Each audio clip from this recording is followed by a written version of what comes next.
વધીએ અને વાત કરીએ આજના વધુ એક મહત્વપૂર્ણ મુદ્દાની। શાળામાં વિદ્યાર્થી ગુલ્લી મારે તે તમે સાંભળ્યું હશે, પરંતુ શું શિક્ષકો પણ ગુલ્લી મારે, એ પણ ચાલુ પગારે?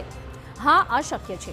આપને યાદ હશે કે વલસાડમાં 4 દિવસ પહેલા જ ગુલ્લીબાજ શિક્ષક દંપતી સામે શિક્ષણ વિભાગે કડક કાર્યવાહીની તૈયારી કરી। આ શિક્ષક દંપતી છેલ્લા 4 મહિનાથી શાળામાં ગેરહાજર હતા અને જાણ કર્યા વગર જ વિદેશ પ્રવાસે ગયા હતા। ત્યારે ખેડામાં પણ આ પ્રકારે શિક્ષકે ગુલ્લી મારી છે।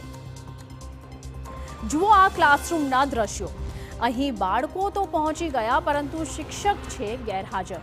એક વાલીએ શાળાની મુલાકાત લેતા શિક્ષક ગેરહાજર હતા અને ચાલુ શાળાએ બહાર ફરતા હતા। વાલીએ આ અંગે લેખિત પત્ર પણ લખ્યો। પત્રમાં તેમણે લખ્યું કે તેઓ જ્યારે શાળાની મુલાકાતે પહોંચ્યા ત્યારે શિક્ષક હાજર ન હતા। ધોરણ 6ના શિક્ષક દિનેશભાઈ પોતાના વ્યક્તિગત કામ અર્થે બહાર ગયા હતા।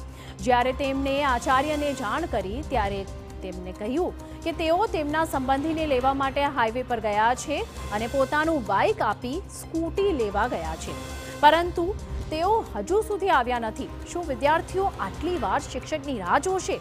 વાલીએ શાળામાં વિદ્યાર્થીઓને સવાલ કર્યો કે શિક્ષક ક્યાં છે, તો તેમને પણ ખ્યાલ ન હતો કે શિક્ષક આખરે ગયા ક્યાં છે। તમારા સાહેબ કઈ ગયા?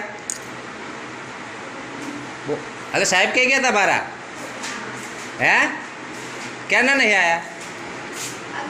હે કેટલા ક્યારના આયા નહીં એમ કહું છું।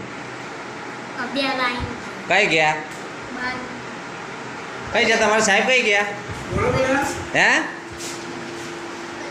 તમારા સાહેબ અત્યારે ક્લાસમાં નહીં ને? બરાબર નહીં ને? હા, તમે રિપોર્ટ લખો, તમારું રેકોર્ડિંગ કરવાનું છે। બરાબર? કેટલા વાગ્યા અત્યારે? ટાઈમ બોલો।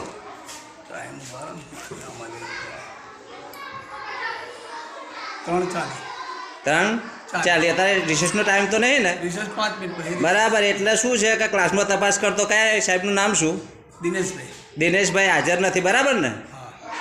મુખ્ય શિક્ષકને ઇન્ચાર્જ શિક્ષકને તપાસ કરતો, પૂછતો દિનેશભાઈ ક્લાસમાં હાજર હતા, સ્કૂલમાં હાજર નથી, બરાબર ને? વાત સાચી ને? બરાબર, ચલો લખો રિપોર્ટ। તો અહીં સવાલ એ થાય છે કે જો શિક્ષકો પૂરતો પગાર લે છે તો બાળકોને ભણાવતા કેમ નથી? શું ચાલુ નોકરીએ તમે કે કોઈ શિક્ષક આ રીતે બહાર જઈ શકો?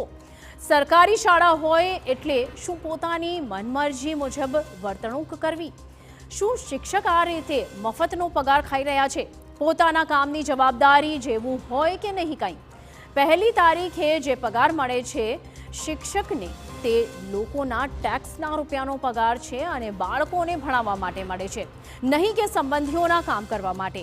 આ અંગે ફરિયાદ તો વાલીએ કરી છે, ત્યારે જોવાનું એ રહેશે કે આ શિક્ષક સામે કેવી કાર્યવાહી થાય છે।